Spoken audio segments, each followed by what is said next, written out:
Meron na pong statement itong station commander ng QCPD Holy Spirit Police Station.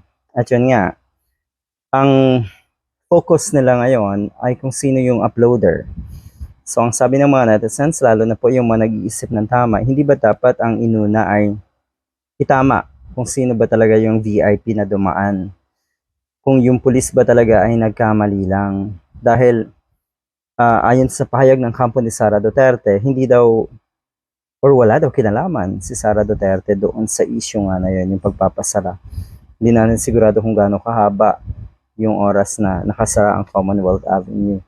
Pero yun nga, sa mga motorista, malaking abala talaga yun. Lalo to walang advisory.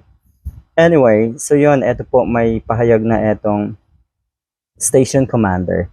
At mukhang ang nakikita nila ay posibleng kaso nga doon sa uploader. Identified na daw kung sino yung uploader at yun daw ay isang matinding kritiko ng mga Duterte.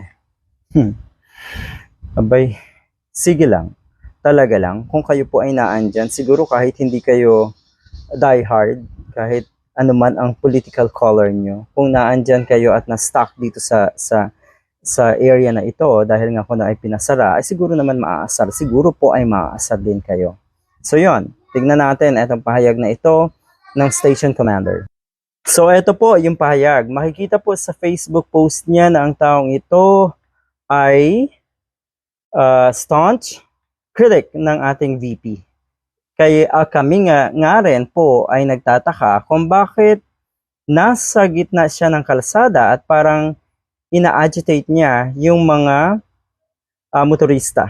Ginagalit daw. Tinitingnan po namin yung mga Facebook post niya at makikita po na ang mga post po niya ay against kay VP Sara.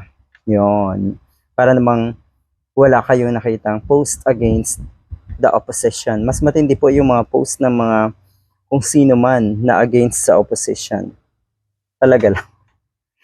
Tingnan nyo, sabi niya mag-uusap pa rin po kami kung ano po ang pwedeng ikaso sa kanya. So, posible talaga makasuhan daw. Maaari pong cybercrime pero titignan pa po namin. Tignan mo, sila pa or siya pa mismo yung makakasuhan. Isang netizen na ginawa lang ang kanyang dapat gawin. Na ipinakita lang niya kung paano dapat mag-react sa mga ganong sitwasyon. Antindi?